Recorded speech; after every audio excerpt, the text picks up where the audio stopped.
Good afternoon, everyone. Welcome to the NEHA Business and Industry Affiliates Annual Membership Meeting. If this is your first time attending, we welcome you. This is an open meeting and membership is open to environmental health practitioners from all sectors.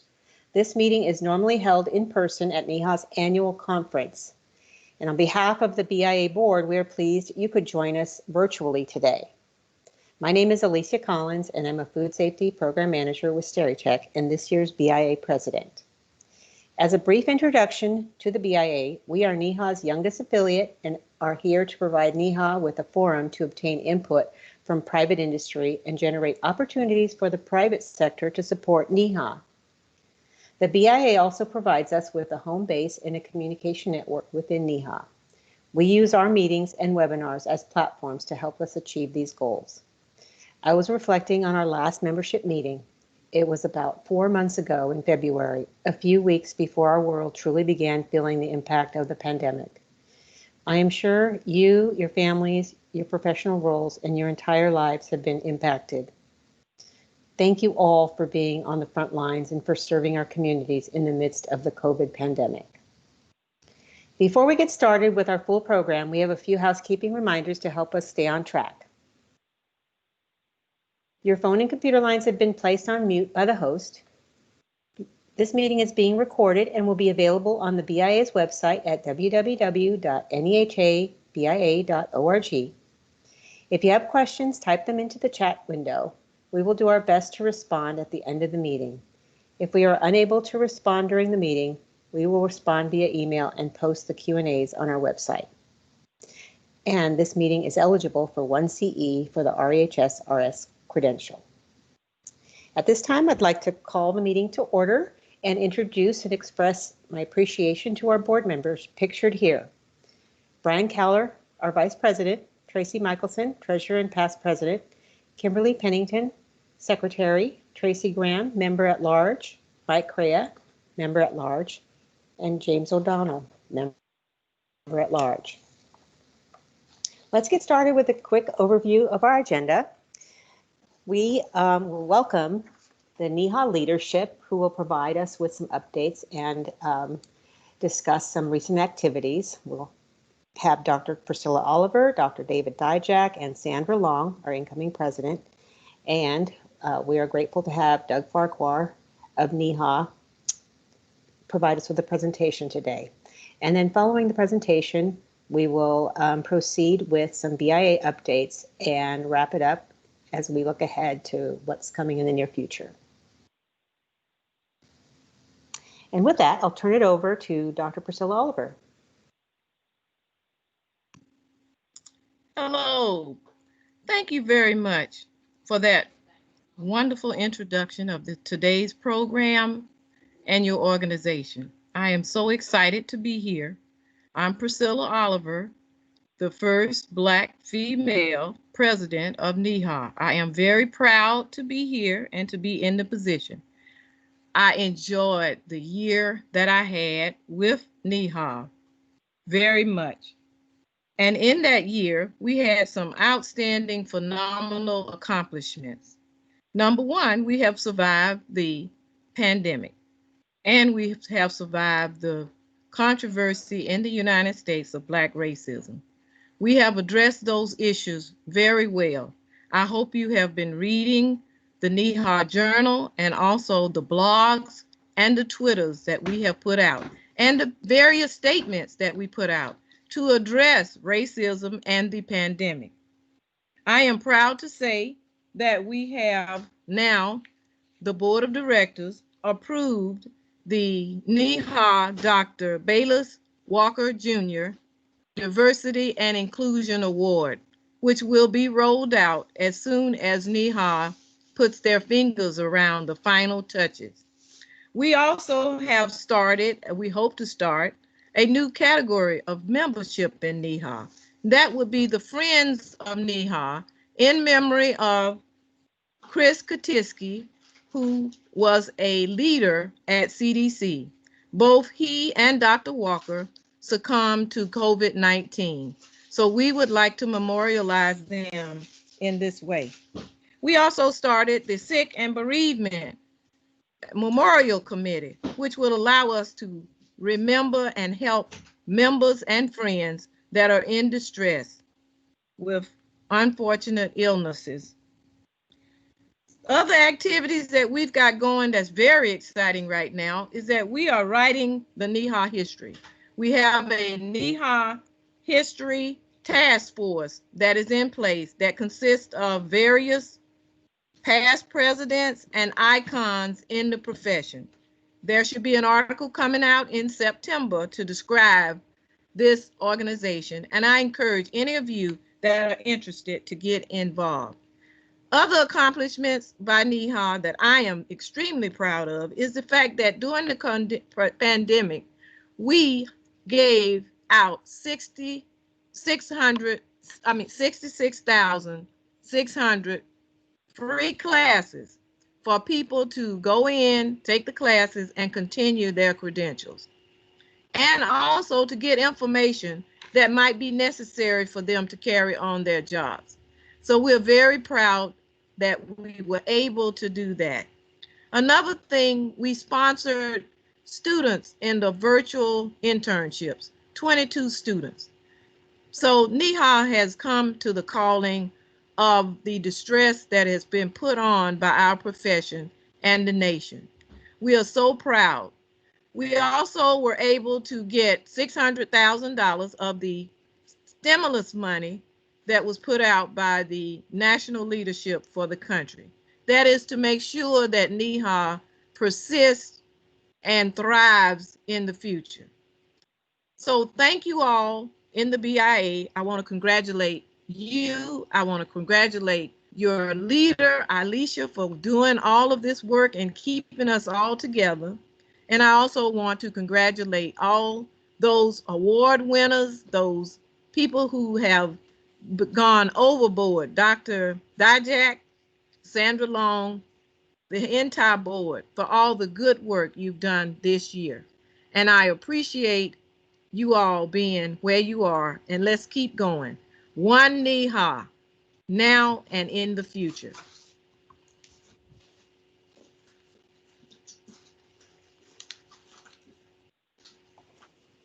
Thank you, Dr. Oliver. I truly appreciate your remarks and all the wonderful things that you've done this year. You were the right person in that position during this time.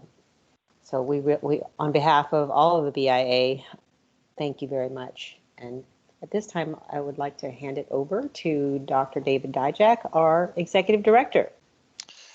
Thank you, Alicia, and thank you, Dr. Oliver, for laying the tracks for what I'm about to say.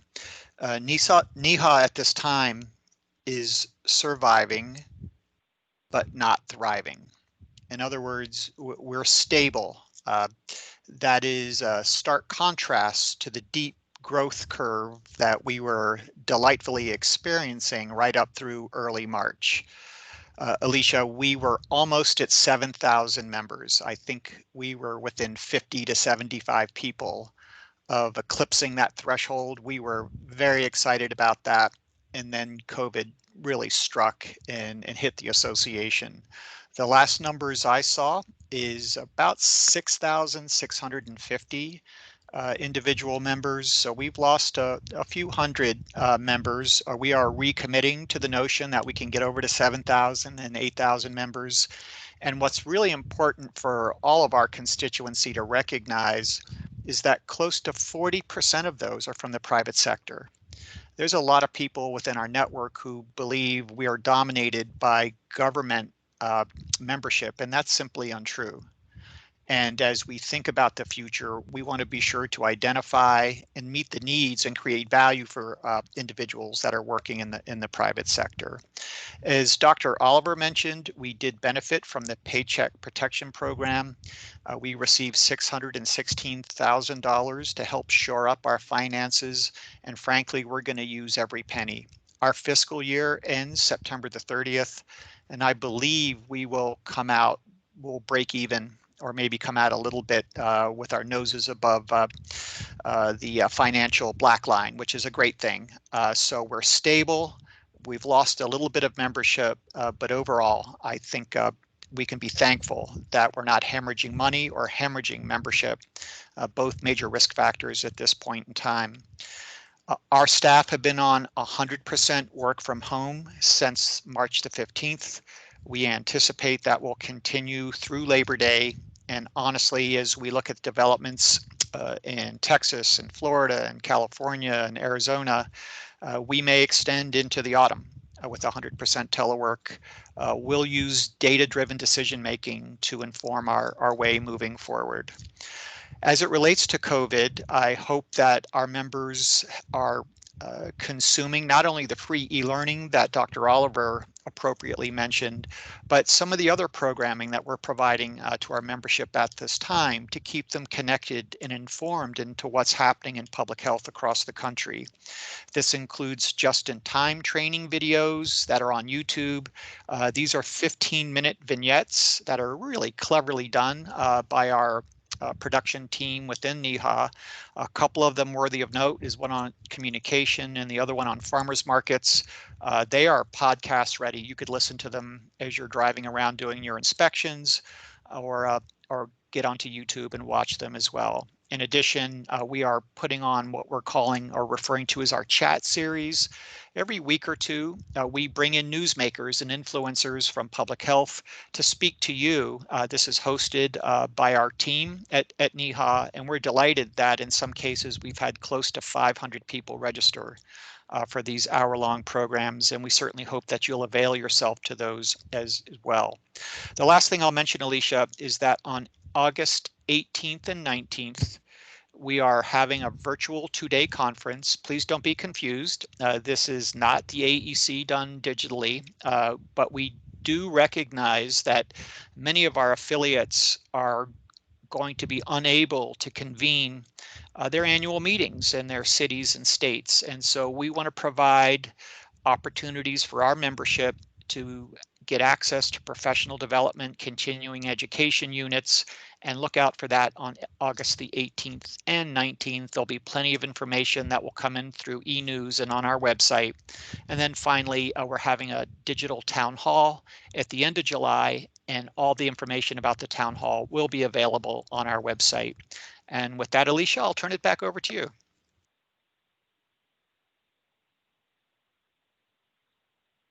Thank you, Dr. Dijak.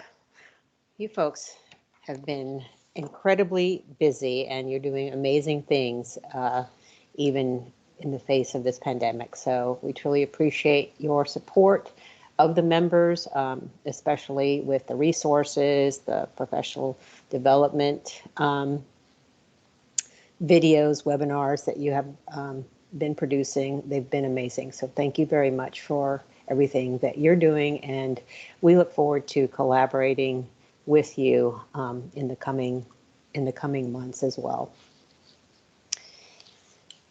All righty, let's turn it over to our incoming president, Sandra Long. Congratulations, and please introduce yourself and let us know what's coming ahead for you. Thank you. Good afternoon. It's a pleasure to be with you today. I want you all to know how honored and excited I am to be moving into the NEHA presidency. Presidents before me have set NEHA on a positive course. I plan to continue this positive movement. We are professionals filled with vibrant, passionate, intelligent, conscientious people. NEHA has become a more visible association, established a presence in Washington, D.C., and has increasingly worked to involve the membership. Giving voice and support to all of our members is one of our goals. As NEHA president, I have the opportunity to shine a light on areas of interest and concern. Food safety and emergency preparedness are areas of interest and importance to me. Food safety, because it's part of our daily lives. Everyone has a need for safe food, to be able to prepare that food safety, and the knowledge of how to achieve our goals with food safety. Right now, the public is realizing that the very basic element of food safety, hand washing, is a key in keeping them safe. My hope is that a nation of hand washers results from this pandemic. Emergency preparedness has been an active part of our lives since the beginning of this calendar year. Someone once said, failure to plan is a plan for failure. I know we've all dusted off our emergency plans and have added to them in the past months. We have learned to be creative and do things in innovative ways, finding new ways to perform our job task. Let's keep that momentum moving. There's so much more about environmental health as a field that's interesting, and I want everyone to know that each of us has an important role in the field, and we should be proud of our choice as professionals. I want to thank you all for the opportunity to speak to you today, and we're looking for an exciting new year with NEHA. Thank you.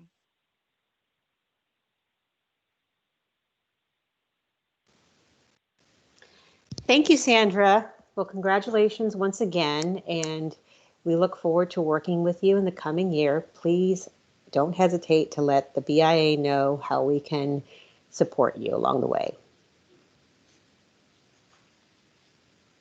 Okay, at this time, I'd like to turn it over to our guest presenter, who is Doug Farquhar.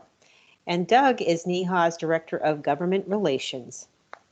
He will present an overview of the reopening guidelines throughout the U.S., including the challenges encountered by public health officials. Turning it over to you, Doug. Thank you very much. I appreciate it, Alicia. I am Doug Farquhar. I direct government affairs for NEHA. Michael, if you'd like to move forward, that's great.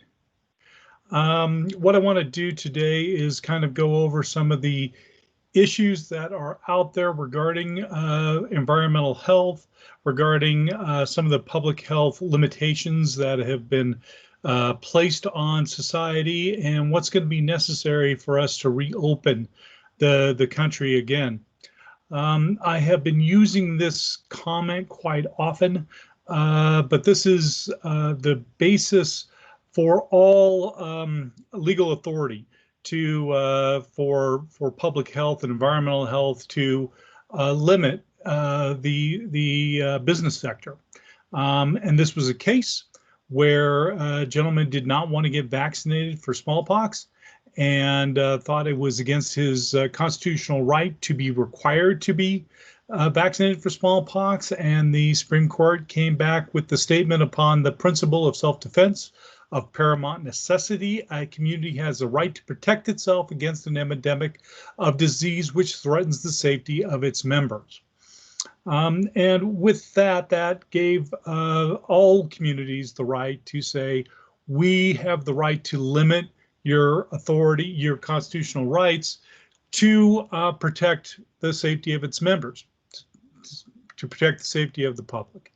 And that's been further limited and discussed by the Supreme Court.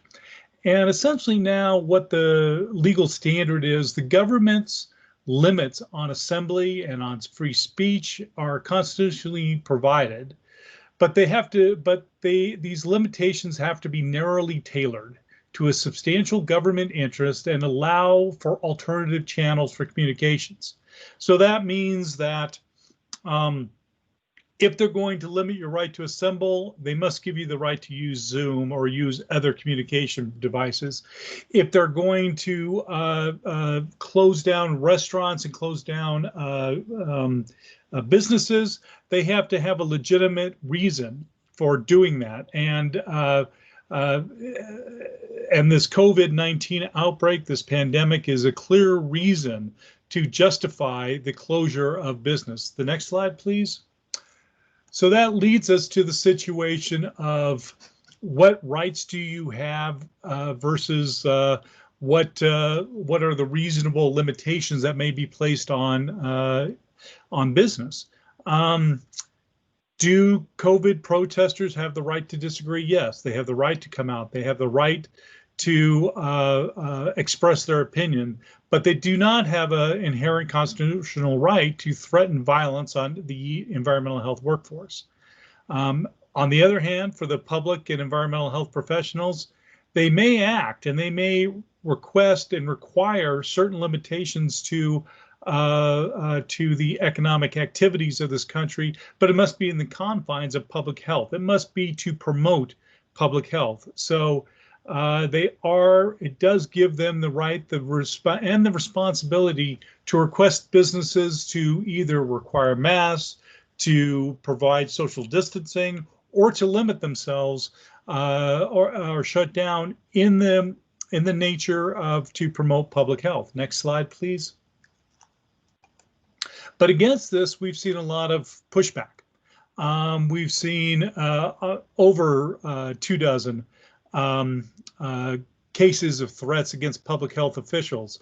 A public health doctor in Nebraska was threatened to be lynched, and the person was arrested. The Alamosa County, they had to close their office because of staff safety. Orange County health officer has stepped down after threats against her and her family. The Ohio public health director, she had armed protesters at her home, and so she resigned from the position.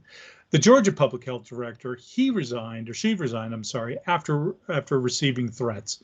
In Utah, the state lab director was demoted after encouraging efforts to promote social distancing. So this has been a very trying time for public health officials. Next slide, please. And this public stress has been reflected on the public health's inability to address this epidemic.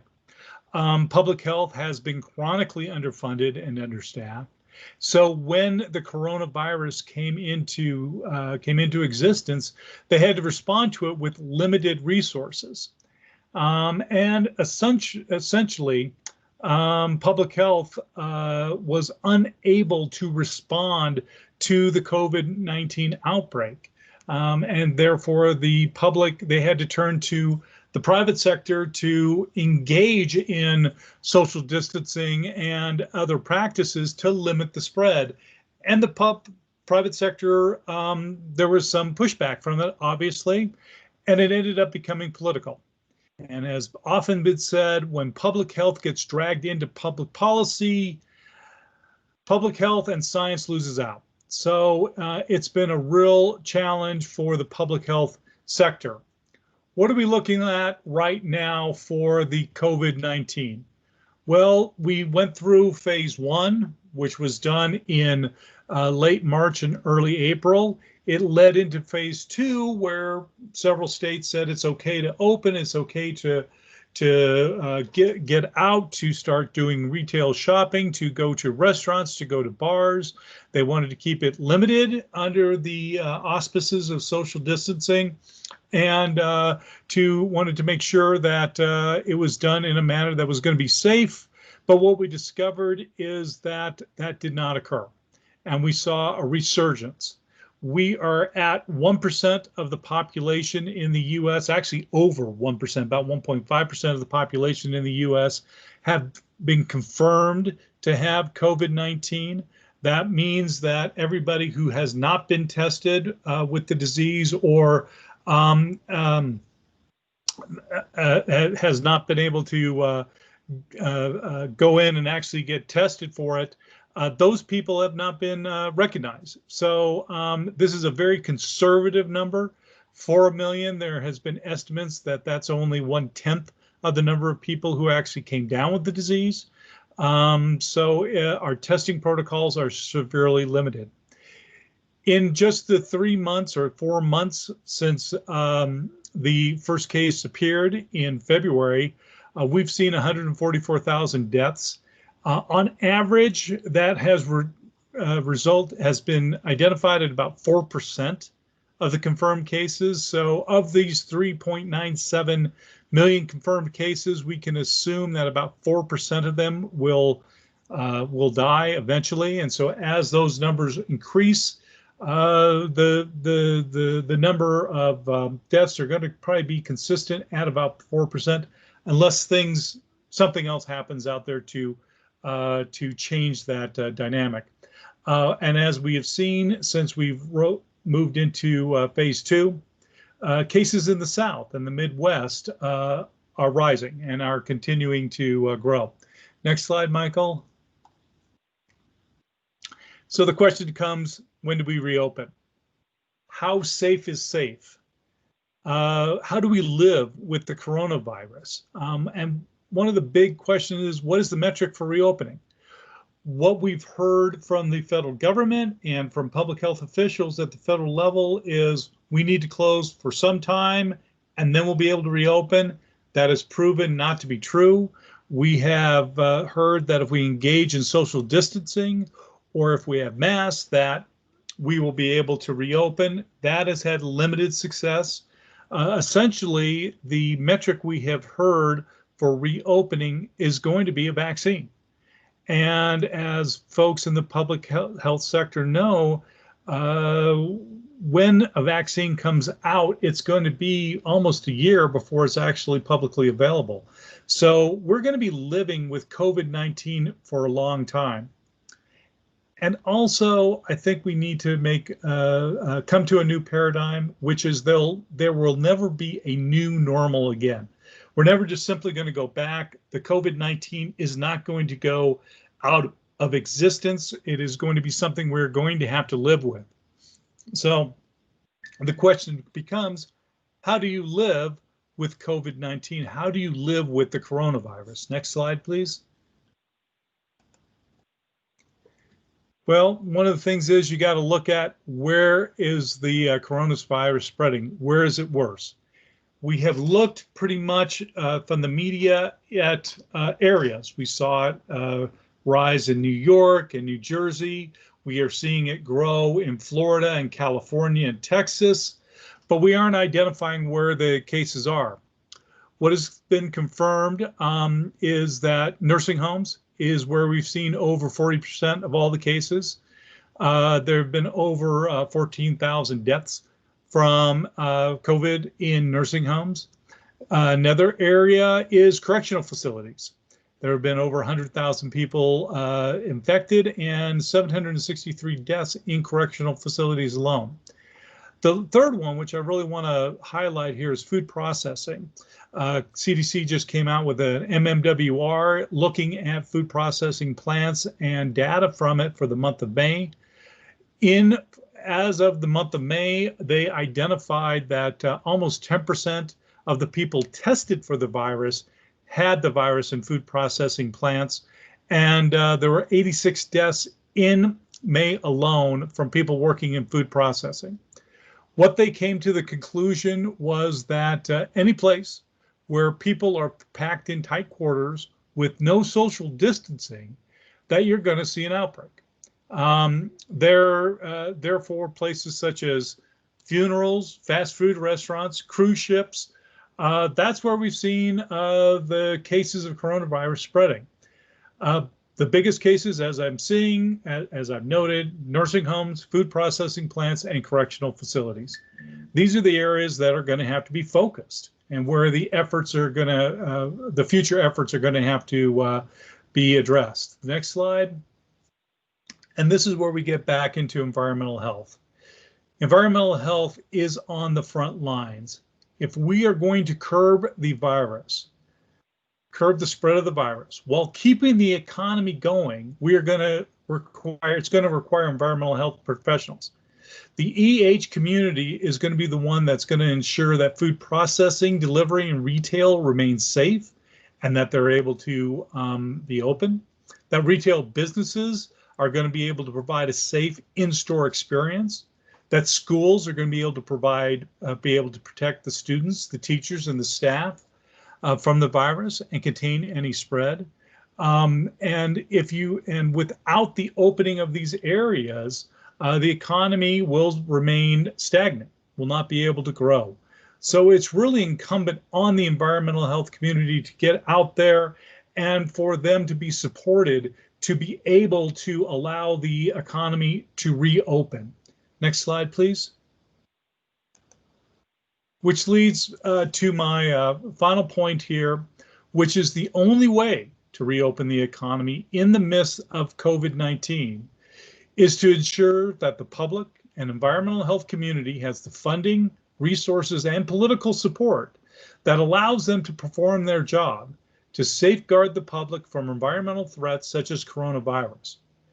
This means that for the business community, without engaging the environmental health sector to come in and allow them to provide a safe experience, that the economy will remain shuttered and will not be able to reopen to a point to allow it to serve the public and to survive as a business within the midst of the COVID-19.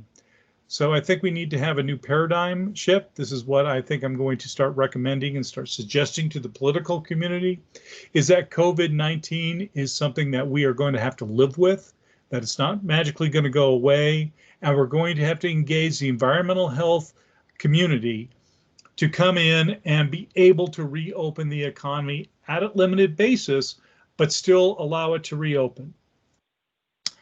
And with that, I am glad to take, well, I guess we don't have any questions at this point, do we? Alicia, are we able to include any, I guess, I'm sorry, we're being pre-recorded, so we don't have any questions. But if, Alicia, if you have anything, or Sandra, if you have anything, or Priscilla, if you'd like to ask me any questions or any follow-up, I'll be glad to take them. Thank you, Doug. Oops. I do have a question for you. Oops, sorry, I'm hearing something. That's okay. So thank you for that comment about funding and resources. Can you talk a little bit about jurisdictions that depend on permit fees, whereas other jurisdictions are subsidized, and maybe some is just a combination of both? Certain jurisdictions that are subsidized in, are you talking about the public health community? Yes, through permit fees. Food permittees. You know, that's one of the, leads to a whole discussion about where funding comes from to perform activities. You got a fee-based culture versus a tax-based culture, or a combination of the two. When a food facility pays a fee, it's to be inspected. It's to ensure that that food facility has been somewhat blessed by the public health community to say, you are safe, you can reopen, you're able to provide a quality product to the community, and therefore it warrants them, you know, they can go forward saying, yes, we've been permitted and we are able to provide you a safe quality product as per the public health community. Now we're in a situation where these fees are going in and they're having to be redirected towards COVID resources, that the taxing ability has been limited. So therefore, inspectors aren't able to get out there. The food service sector is not receiving the services that they traditionally have received. So I can understand where that's a conundrum. One of the points we are looking at is going to be the lack of tax resources that communities, locals, and states are going to have to be suffering with. With the downturn in the economy leads to a downturn in a tax base and a fee base. So therefore, the services that that the public has traditionally received, they're going to have less services because we have less funding. And it's not something that they're trying to pick on any one community. It's just the basic facts of life that services that we had once had, such as food inspection and enforcement, are going to be more limited in the coming months. We do have a question on the chat from Sandra. It's Doug, how do we change the dynamic between public health and politics? Get engaged. One of the things I have learned in working with the agricultural community is they are very proactive on being engaged. with their public policymakers. And in fact, the Commissioner of Agriculture in North Dakota, Roger Johnson, once told me, if you're not at the table, you're on the menu. And oftentimes I see environmental health on the menu because we don't engage. It's just something we have traditionally not done. I'm very encouraged by Dave moving forward and creating a position for government affairs. This will allow us to start providing information to the elected community to understand more what environmental health is all about.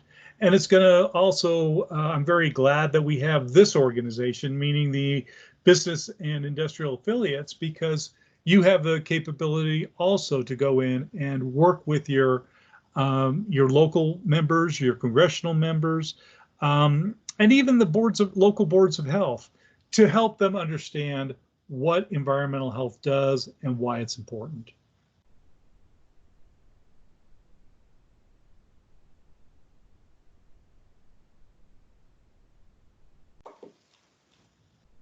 Thank you, Doug.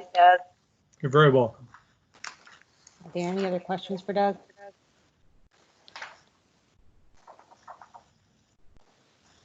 Okay, well, that was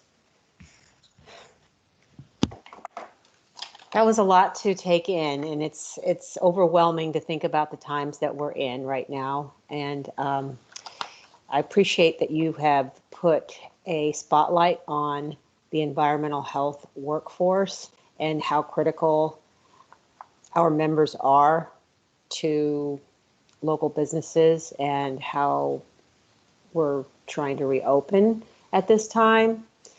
I think there are a lot more conversations to be held, and I appreciate your recommendations to become engaged. We cannot be complacent. I know I had discussions with several colleagues and friends about the fatigue that's setting in right now and how much longer is this going to go on. And really the answer is we're not even halfway there. So we need to just, if we have to take a break, take some personal time to get rejuvenated, I think we all need to do what it will take to be here for the long haul. And it's what the environmental health professionals do. They're out there for the community. So thank you, Doug, for your presentation and shining a light on it. You're very welcome. And with that, we are ready to cover some BIA updates. And at this time, I'd like to turn it over to Tracy Michelson, our treasurer.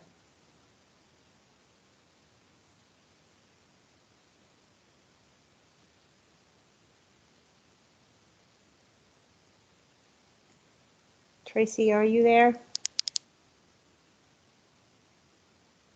I think she might have gotten muted on the phone.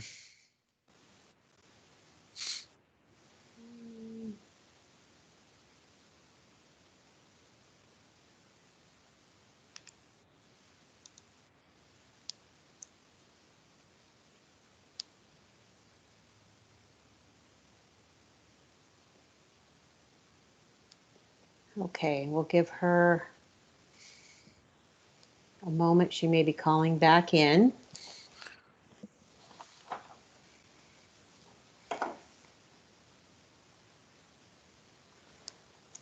Okay, we'll give her a moment to sign back in, and we'll skip right ahead to item number 5 on our agenda, looking ahead.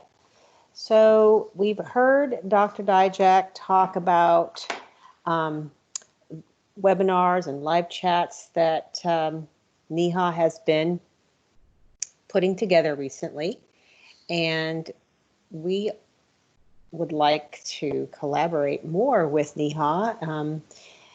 I just heard recently from one of the leadership from NEHA in the food safety program, and I look forward to more of NEHA's participation in the BIA board meetings so that we can come up with ways to collaborate. One of those things is Food Safety Month is coming up in September, and so we're going to strategize on how we can partner. think NEHA is going to be putting together some activities, and we're right there with you on that. And then another item that we will be working on, so please look out for this, is a two-part webinar series on cleaning and sanitizing solutions in the retail food industry. We all are all too familiar with the red buckets in the restaurants, and we're also very familiar at how those can often do a very good job of spreading the contamination instead of providing a solution. So we want to take a closer look at that and have our experts share some tips about how to overcome that and look at any of the technologies that are out there for the future. And with that, was Tracy able to join back up? Yes, sorry about that. I got muted by the system and didn't know how to unmute myself. All right. Welcome back. Okay, thank you. So as of June 30th, we had 30 active members. I was looking for more, so anybody that wants to go out and do some membership drive, certainly reach out and let us know, and we can help with that. As far as we are doing on Treasury, again, as of June 30th, we had $382.26 in our bank account. Our monthly expenses is a $10 bank fee and our GoDaddy website, which is $26.65. We do have one outstanding annual expense for our 2019 taxes, which is $370, which must be paid by the end of July. And then just to let everybody know that membership due invoicing will go out in early July so that we can get all our renewals back. We are looking at a new system in terms of, I think before we used to do some fairly manual receipt processing, and we're looking to see what we can do so that the PayPal receipt is kind of our official receipt moving forward. That'll save a little work for the treasurer. So if you don't get an invoice, please go to the NEHABIA.org website, and you can always just use the Join Us button there. It's also our PayPal option, or you can send a check into the address provided on the website. It's a UPS box. And lastly, we, as I'm transitioning over to the NEHA Regional Vice President position, we are going to need to backfill the treasurer role on the NEHA BIA board. We have one candidate so far. Her name is Sasni Senka. If she runs we get no other candidates or volunteers, and she kind of runs what's the word I'm looking for? Uncontested. Thank you very much, Sassy. If she runs uncontested, then we will just go ahead and appoint her as our treasurer. So, yep, that's where we're at with both membership and the treasury report. Thanks, Alicia. Back to you. Thank you very much, everyone.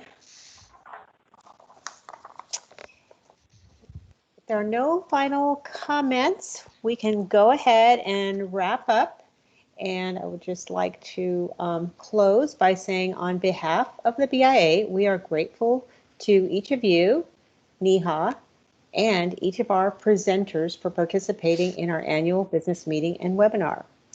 We hope the session has been informative and you have received takeaways that can help you in your day-to-day responsibilities, especially during our time of global crisis.